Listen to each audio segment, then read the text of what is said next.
किसी गांव में एक किसान रहता था। इस संसार में वह बहुत ही गरीब था। उसके पास जमीन का एक छोटा सा टुकड़ा था जिस पर वह खेती करता था।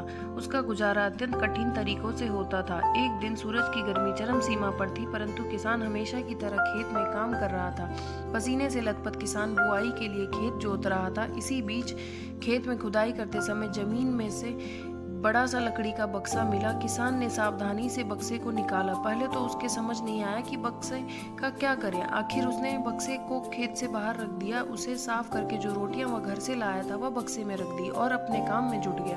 दोपहर को जब वह खाने के लिए रोटियां निकालने के लिए बक्से के पास गया तो हैरान रह गया। उसमें रोटियां ही रोटियां भरी हुई थी। तब किसान को पता चला कि वह जादुई बक्सा था। उसमें जो भी चीज डालो उसका 80 गुना होकर बाहर आता। जैसे एक मूंगफली का दाना डालो तो तुरंत उसमें से 80 दाने निकल पड़ते। किसान ने तृप्त होकर खाना खाया और उसके बाद किसान संतुष्ट होकर बक्से को घर ले आया। बक्सा मिलने के बाद किसान बहुत खुश था। उसे लगा कि उसके सब दुख अब दूर होंगे। वह लालची नहीं बल्कि धैर्यवान व्यक्ति था।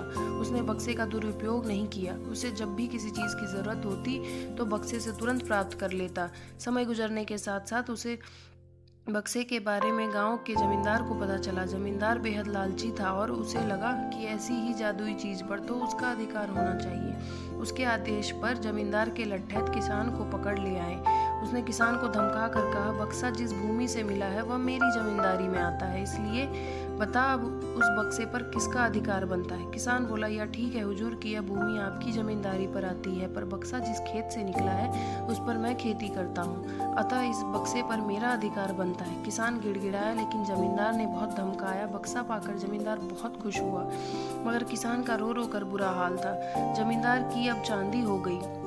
वह जो चाहता बक्से में डालकर और उसे कई गुना पाकर खुश हो जाता। कुछ लोगों ने जादुई बक्से की खबर मंत्री जी के पास पहुंचा दी। पहले तो उसे विश्वास नहीं हुआ, फिर उसने अपने विश्वस्त सेवक को बक्से की सच्चाई परखने के लिए भेजा।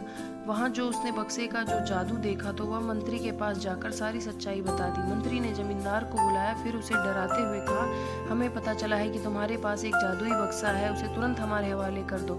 इसी जादुई बक्से को हाथ से निकलते हुए देखकर जमींदार की हालत खराब होने लगी। उसने मंत्री जी से बहुत विनती की, पर मंत्री नहीं माना। बक्सा पाकर मंत्री मतवाला हो गया। विरोधियों को यह अच्छा मौका मिल गया। उन्होंने बक्से के साथ साथ मंत्री के निकम्मेपन की खबर भी राजा तक पहुंचा दी। बक्से की बात सुनकर राजा अधीर हो उठा। वह अपने सेनापति के साथ मंत्री के घर जा पहुंचा। उसने कहा, देश की सारी जमीन राजा की होती है, इसलिए जादुई बक्से पर भी उसी का हक है। मंत्री ने बिना देरी किए बक्सा राजा को दे दिया। जादुई बक्से को पाकर राजा प्रसन्न हो गया। सबसे पहले राजा ने जादुई बक्से की मदद से अपनी खजाने की वृद्धि की। फिर राजा को उस बक्से की सुरक्षा को लेकर चिंता हुई। राजा हर कीमत पर उस बक्से को अपने साथ रखना चाहता था।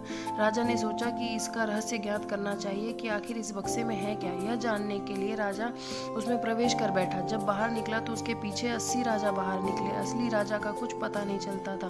वे राज सिंहासन में कब्जा करने के लिए एक दूसरे से लड़ने लगे। यह जानकर किसान को बेहद दुख हुआ। वह अपने आप को कोसने लगा कि कितना अच्छा होता कि मैं इस बक्से को जमीन में ही गड़ा रहने देता।